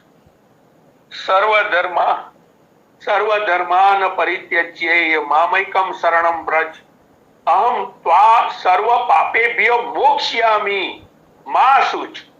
અહીંયા ભગવાને ગેરંટી આપી, વિચાર જ ના કર, હું તારા તમામ પાપોને એ જે કર્યા, પણ જો તું મારી જોડે નિત્ય સંબંધ બાંધવામાં ધર્મમય રીતે મારી જોડે નિત્ય સંબંધમાં રહીશ તો હું તને વિશ્વાસ આપું છું, વિચાર જ નહીં, તારા સગડાય ધર્મોને એટલે કે સગડાય કર્તવ્ય કર્મોને મારામાં ત્યજીને તું કેવળ એકમાત્ર મુજ સર્વશક્તિમાન સર્વાધર પરમેશ્વરના શરણમાં આવી જા, હું તને બધાય પાપોથી મુક્ત કરી દઈશ. તું શોક ના કર, વિચાર નહીં, આ મારી ગેરંટી છે કે તારી જવાબદારી હું લઈશ. યોગ ક્ષેમ વ્યાયામ્યમ. અને તને હા, તું એમ કે મારે BMW જોઈએ તો એ નહીં આપું, પણ તારી લાયકાત મુજબ મારે જે આપવાનું છે હું તને આપતો રહીશ, તને આનંદમાં રાખીશ. આ વાત અહીંયા ભગવાને મૂકી છે. હવે આ શ્લોક પછી શ્લોકોનું તો આપણે પૂર્ણ વિરામ તરફ લઈ જઈએ છીએ. નેક્સ્ટ, જો અહીંયા જે ફોટો છે એ સાત્વિક માણસ યજ્ઞ દ્વારા, રાશિ માણસ એની બીક દ્વારા, અને તામસ માણસ કોની ભક્તિ કરે છે એવો ફોટો છે. નેક્સ્ટ, સેવાનું ફળ. આ ફોટો ધ્યાનથી જુઓ. જો તમે સત્કર્મ કરશો તો પ્રભુની નજીક જશો. ફોટો જુઓ તમે, આકાશી તક ફોટો બતાવ્યો છે, એકદમ પ્રભુની નજીક જશો, તમે પરમાત્માની નજીક જશો. અને જો ભોગોમાં રહેશો તો પતન થયેલું તમારી અવદશા પણ બતાવી છે. આ ફોટો એક આખા ગીતાજીનો નિચોડ, સત્કર્મ અને દુષ્કર્મ, વિચારોના, મનના, જીવનના, આ એનું એક ચિત્ર આપણી સમક્ષ મુકાયું છે. નેક્સ્ટ, આ ફોટો, સમસ્ત કર્મ ભગવાનને અર્પણ. આ ફોટાની અંદર પંચ યજ્ઞ બતાવ્યા છે અને પંચ યજ્ઞના બધા જ યજ્ઞ મેં કર્યા એવું નહીં, પ્રભુ તમારી કૃપાથી થયા છે. સમસ્ત કર્મ ભગવાનને અર્પણ. નેક્સ્ટ. અને બધા કર્મોમાં ભગવાનને જોવા. એટલે જ કહું છું ને કે ભગવાનની કૃપા, આપણી અસીમ કૃપાથી આ બધું થઈ રહ્યું છે, એ ભાવ આપણામાં હોવો જોઈએ. હું તો કઈ કર્યો જ નથી, હું કરું એ જ અજ્ઞાનતા, સકટ ભાર, શ્વાન તાણતા આપણે આ જોયું છે. કશું જ નથી, ખીચામાં પૈસા હોય પણ સત્કર્મ ના કરી શકીએ, એ ભાવના જ ના ઉત્પન્ન થાય. એટલે દરેક વસ્તુને ભગવાનને આગળ રાખીને કે એ મને પ્રેરણા આપે છે ને આ બધું થાય છે, મારાથી કરાય છે, મને એની પ્રેરણાથી થાય છે, આ ભાવ જો રાખીએ, બધા કર્મોમાં ભગવાનને જોવા, તો જ આપણે એ માર્ગ ઉપર વ્યવસ્થિત રીતે નિર્વિઘ્ને આગળ વધતા જઈએ. હવે અહીંયા શ્લોકો દ્વારા તો પૂરું થઈ ગયું, પણ જે મેં કહ્યું હતું કે એક શ્લોક મને બહુ ગમે છે અને હું વિરામ લેતા પહેલા 2-3 વાતો કહી દઈશ કે જે ગીતાજીથી પર છે, પણ મનન ચિંતન કરવા. काम क्रोध मद लोभ की जब लग मन में खान, तब लग पंडित मूर्ख ही कबीर एक समान. આ કબીરજીએ જે કીધું. પછી મનોહી જગતા કરતું મનોહી પુરુષ પર મન કૃતમ કૃતમ લોકે ન શરીર કૃતમ કૃતમ. મન જ જગતનો કર્તા છે, મન જ પરમ પુરુષ છે. આ લોકમાં મનુષ્ય દ્વારા આચરવામાં આવે તો તે સઘળા કર્મો મન આધીન છે, શરીર આધીન નથી. આ મનની વાત, આ જે વાત શાસ્ત્રમાં જે મૂકી છે, એને જો આપણે સારી રીતે સમજી લઈએ. શરીર અને મન અલગ છે, આપણે મન ઉપર નિયંત્રણ લેવાનું છે. આ વાત બહુ અતિ સૂક્ષ્મ રીતે સમજવા જેવી છે. અને એક जैसी करनी आपनी तैसा ही फल होय, उड़े कर्म कमाई के साई दोष न दे. ભૂલ આપણે કરીએ, આપણી પ્રજ્ઞા બુદ્ધિ વિવેક ભ્રષ્ટ થઈને નિર્ણય આપણે કરીએ અને ભગવાનને દોષ આપીએ. કબીરજી એના માટે આ મૂક્યું છે, જૈસી કરની આપની તૈસા ही फल હોય. કરો તમે, નિષ્ફળ જાઓ તો ભગવાનને દોષ આપો, સફળ થાવ તો અહમ ભાવ પોસાય. આ માર્મિક વાત અહીંયા મૂકી છે. એક કર્મ હે બહુ ના ઉપજે બીજ બહોત, એક કર્મે ભૂંજ ના ઉદય ના અંકુર શોધ. બીજ વાવો તો ઉગે, પણ એને તાપીને શેકીને વાવો તો એ ઉગે નહીં. બહુ માર્મિક વાત કીધી છે, સમજાય એને સમજાય. અને चंदन सर्प लपेटिया, चंदन का कराय, रोम रोम विष पीनिया, अमृत कहाँ समाय. આપણે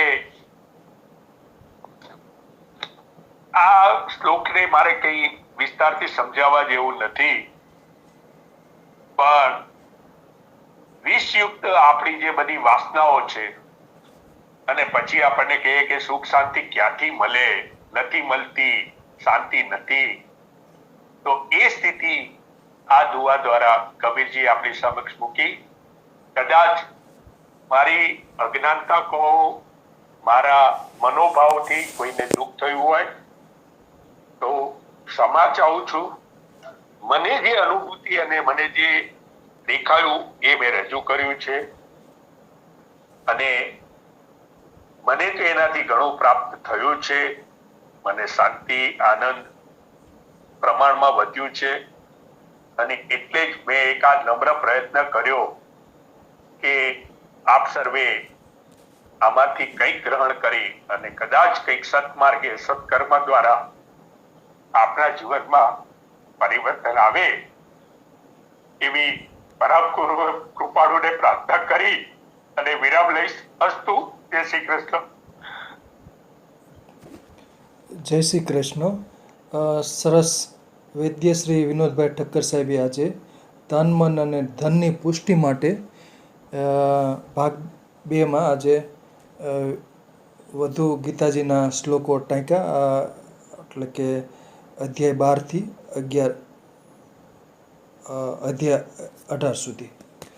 શરૂઆતમાં તેમણે સ્થિર બુદ્ધિનું મહત્ત્વ વિશે જણાવ્યું, પછી અભ્યાસરૂપી યોગ અને ભક્તિ યોગ વિશે માહિતી આપી, કબીરજીના કેટલાક દોહાને પણ ટાંક્યા છે, ત્યાગથી મનને શાંતિ મળે એ એમણે જણાવ્યું,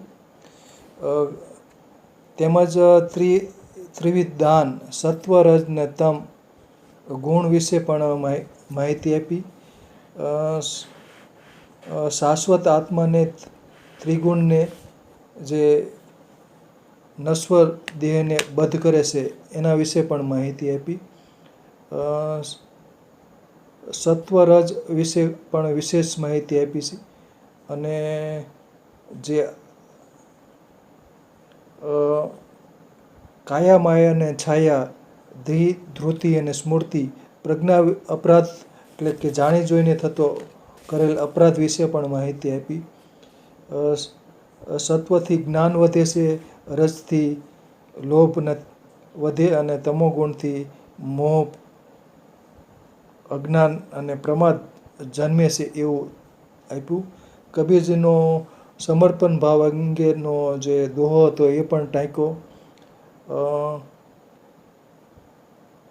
તેમજ એમણે આત્મા જે કર્મેન્દ્રિયો અને દ્વારા આત્મા અને જે મન છે એનું આત્માનું જ્ઞાનેન્દ્રિયોનું પ્રત્યક્ષીકરણ વિશે પણ માહિતી આપી, અને મન છે એ ઉભયેન્દ્રિય તરીકે જ્ઞાનેન્દ્રિય અને કર્મેન્દ્રિયો વચ્ચે મન છે, અને મન દ્વારા એ આખું બધું થતું હોય છે. ઇન્દ્રિયોની તૃપ્તિ માટે પણ જે આપી, અલગ અલગ પ્રકારની સંપત્તિ સંગ્રહ થતો હોય છે ઇન્દ્રિયોની તૃપ્તિ માટે એ સમજાયું. વિવિધ પ્રકારની તૃષ્ણા કે ઈચ્છણા વિશે પણ માહિતી આપી, પુત્રેષ્ણા, ધનેષ્ણા, મોક્ષેષ્ણા, ને ભ્રમિત ચિત્ત વિશે પણ માહિતી ચર્ચા કરેલ છે. મન નિગ્રહનું ખાસ મહત્ત્વ એમણે જણાવ્યું છે. સાત્વિક આહાર, રાજસિક આહાર ને તામસિક આહાર, 3 પ્રકારના આહાર હોય છે. તો સાત્વિક આહારનું ખાસ મહત્ત્વ છે, આયુષ્ય બુદ્ધિ સંતુષ્ટિ, એના વિશે આખું બધું ટાંક્યું છે. અને રાજસિક આહાર કોને કહેવાય? અતિ તીખો, અતિ ખારો, અતિ ખાટો, અતિ તીખો, તો એનાથી શું થતું હોય છે એના વિશે માહિતી આપી. બીજું, ધર્મની સ્થાપના માટે ભગવાન યુગે યુગે અવતાર લે છે એના વિશે પણ માહિતી આપી, અને સત્વગુણી ફળની ઈચ્છા વિનાનો જે યજ્ઞ છે એનો માહિતી આપી, અને મનની તપસ્યા વિશે પણ માહિતી આપી. શ્રદ્ધાનું ખાસ મહત્ત્વ છે એનું પણ જણાવેલું. સકામ ને નિષ્કામ કર્મ વિશે પણ જણાવેલ છે. પંચ યજ્ઞનું ખાસ મહત્ત્વ, જે ભગવાનને અર્પણ કરવાના હોય એનું ખાસ મહત્ત્વ જણાવેલું. યજ્ઞ, દાન, તપ, જે કર્મનું મહત્ત્વ છે એ પણ જણાવ્યું છે. ધર્મ કરવાથી ધન ઘટે નહીં એનું ખાસ મહત્ત્વ જણાવેલ છે. કર્મનું ફળ ઈષ્ટ કે અનિષ્ટ કે મિશ્ર હોય, એટલે કે કર્મ ફળનો ત્યાગ વિશે પણ માહિતી આપી. 3 પ્રકારનું જે કર્મનું ફળ મળતું હોય છે, કે ફળની આશા વગર, એટલે કે સત્કર્મોનું ખાસ મહત્ત્વ જણાવેલ છે. પ્રકૃતિજન્ય કર્તવ્યનું ખાસ મહત્ત્વ એમણે જણાવ્યું છે. પ્રકૃતિજન્ય કર્તવ્ય કર્મ, સાત્વિક આહાર, સાત્વિક ધારણા શક્તિ, ભગવાનનું સ્મરણ અને ભગવાનના ઉપદેશ ગ્રહણ કરી ભગવાનને શરણે જવાનું ખાસ મહત્ત્વ જણાવેલ છે. અને કબીરના ઘણા બધા દોહા એમણે સરસ રીતે ટાંક્યા છે. એટલે ખૂબ ખૂબ આભાર વૈદ્યશ્રી વિનોદભાઈ ઠક્કર સાહેબનો. હવે બલદેવભાઈ પટેલ સાહેબને વિનંતી કે તેઓ 2 શબ્દો કહે. શ્રી બલદેવભાઈ પટેલ સાહેબ.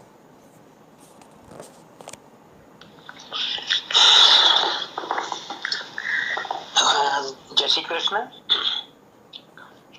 બહુ જ આનંદ આવ્યો મને.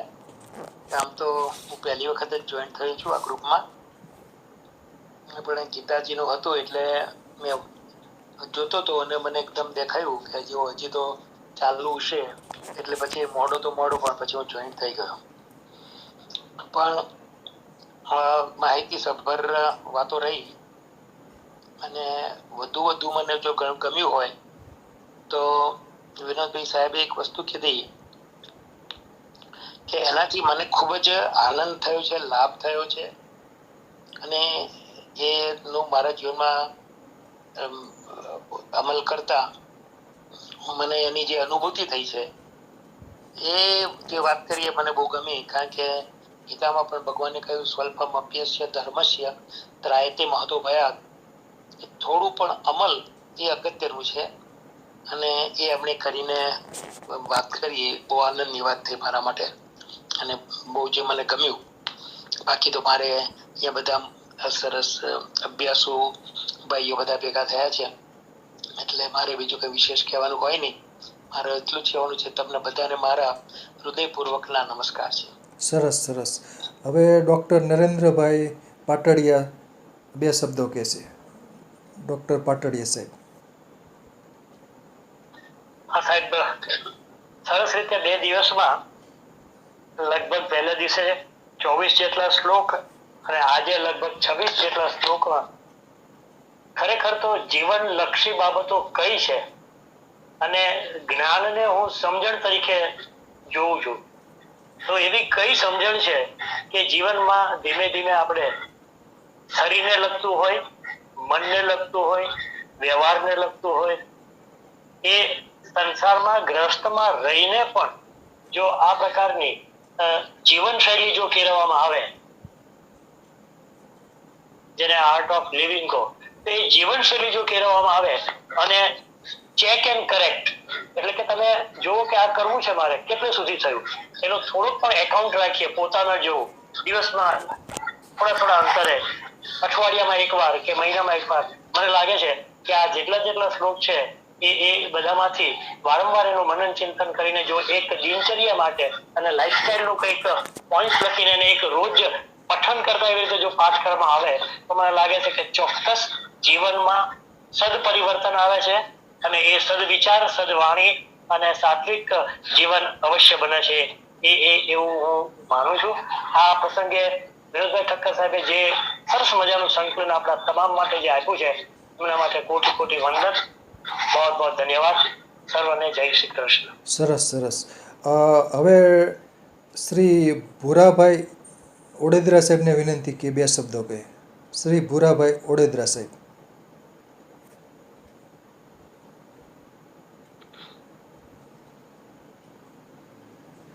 નમસ્તે બધાને. એકચ્યુઅલી તો જે આપણો અદ્વૈતવાદ છે, છેલ્લે જે જ્ઞાન માર્ગ છે, છેલ્લા 6 અધ્યાય જે ગીતાજીના આજે 18મા અધ્યાયનું ઘણું બધું આપણે રેફરન્સ લીધા.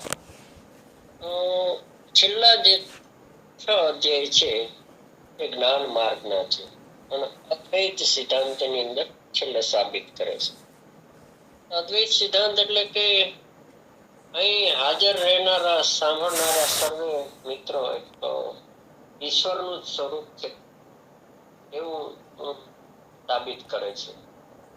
તો એ હું હોવા છતાં, એ તો આદર્શની વાત છે, પરંતુ એવું હોવા છતાં પણ મને તમને ઈશ્વરનો અનુભવ શા માટે નથી થતો? તો એને મૂળની અંદર મળ, વિક્ષેપ અને આવરણ. તો મળ તો એવી વસ્તુ છે કે જેવી રીતે વહેતું પાણી હોય, તો અત્યારે ચોમાસું છે અને નદીઓની અંદર પાણી વહેતું હોય તો એની અંદર માટી હોય, બીજો કચરો, જે કઈ અશુદ્ધિઓ હોય એ સાથે લઈને આવતું હોય છે. એ મળ કહી શકીએ આપણે એને. એટલે કે ઉપરથી નીચે સુધી બધું એનું કઈ દેખાય જ નહીં, તો વિશેષ પ્રકારની અશુદ્ધિઓ હોય છે, વધારે અશુદ્ધિઓ હોય છે. પછી મળ થોડો ઓછો થાય ધીમે ધીમે સાધના કરતા કરતા. એમાં શ્લોક લીધો તો વિનોદભાઈ, યત તત્ અગ્રે વિષમી પરિણામે અમૃતોત્પન્નમ. તો જે શરૂઆતમાં તો ભજન ને કીર્તન ને ધ્યાન ને એ બધી વાતો છે અઘરી લાગે, તો એ શરૂઆતમાં વિષ જેવી લાગે, મુશ્કેલ લાગે, પરંતુ એમનું જે ફળ છે એ અંતઃકરણની શુદ્ધિ હોય અને ઈશ્વરની પ્રાપ્તિ કરાવનારું સાત્વિક સુખ છે. તો એ મળ દૂર થતા અને વિક્ષેપ અને આવરણ, એને આવરણ તો સપાટી ઉપર જ થોડું અશુદ્ધિ હોય છે, અને વિક્ષેપો પણ જેવી રીતે મળ હતો એવી રીતે પણ ઓછી માત્રામાં હોય છે. વિક્ષેપ વચ્ચે વચ્ચે આવી જતો હોય છે. મળ છે એ તમોગુણ છે, વિક્ષેપ છે એ રજોગુણનું આવરણ છે, અને પેલું છે આવરણ જે એ સાત્વિક ગુણનો દોષ છે. આ રીતે ત્રણેય દોષ હોવાને કારણે મને અત્યારે ઈશ્વરનો અનુભવ નથી થઈ રહ્યો અને શાંતિનો અનુભવ નથી થઈ રહ્યો. તો એના માટે ધીરે ધીરે આપણી પ્રગતિ થાય તો એની શું સાબિતી? તો કે જ્યારે હું કોઈ સંકલ્પ કરું, એ સાધકનો કોઈ વ્યક્તિગત વ્યષ્ટિ કર્મ ન બચે, પોતાનું સ્વાર્થ ન બચે અને સમષ્ટિ ઉપર કામ કરવા માંડે, તો પેલા જયારે સંકલ્પ કરશે તો અમુક દિવસો પછી, અમુક મહિના પછી એ સિદ્ધિ મળશે. એને આનંદ થશે કે મારી સિદ્ધિ હું સફળ થયો સિદ્ધિની અંદર. પછી એ સમય ધીમે ધીમે ઘટતો જશે. જે સંકલ્પો કરવાના સમષ્ટિ માટે સંકલ્પો કરવાના હશે, તો સમષ્ટિ માટે જેમ સમય ઘટતો જાય એમ સમજો કે મારી જે સાધના છે એનું ફળશ્રુતિ મને મળી રહી છે. અને પછી તો કેવું થશે કે દાખલા તરીકે મારું આ શરીર છે, તો હું મારા ડાબા હાથને એમ કહું કે ભાઈ તારે ઉપર થવાનું છે, તેમાં કઈ વાર ન લાગે. તો એવી જ રીતે જ્યારે એની સાધના પૂરી થશે ત્યારે એ જેવું સંકલ્પ કરશે એવું જ સિદ્ધિ મળવા માંડશે, એટલે કે ઈશ્વર તુલ્ય થઈ જશે. આ એક પ્રાથમિક અવસ્થામાંથી ઈશ્વર સુધીની આપણી યાત્રા હોય છે. અને આ ભજન અને જે કંઈ આવા શાસ્ત્રોના અભ્યાસ દ્વારા જે કંઈ આચરણમાં મૂકવાની વાત છે, એ આચરણમાં મૂક્યા પછી આ બધું બનતું હોય છે.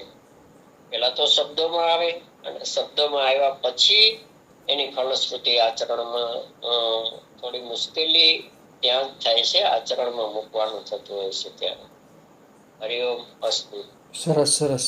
હવે જિજ્ઞેશભાઈ જોશી સાહેબ ને કંઈ કહેવું હોય તો કહી શકે છે. જિજ્ઞેશભાઈ જોશી સાહેબ. જિજ્ઞેશભાઈ જોશી સાહેબ. કંઈ વાંધો. અશોકભાઈ જાની સાહેબ ને બે શબ્દો કહેવાય તો કહી શકે છે. અશોકભાઈ જાની સાહેબ. શ્રી અશોકભાઈ જાની સાહેબ.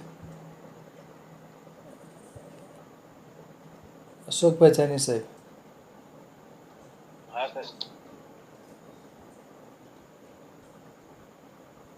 બોલો જાની સાહેબ. અને આ બે દિવસના વક્તવ્ય વિશે કંઈક કહી દો તમે.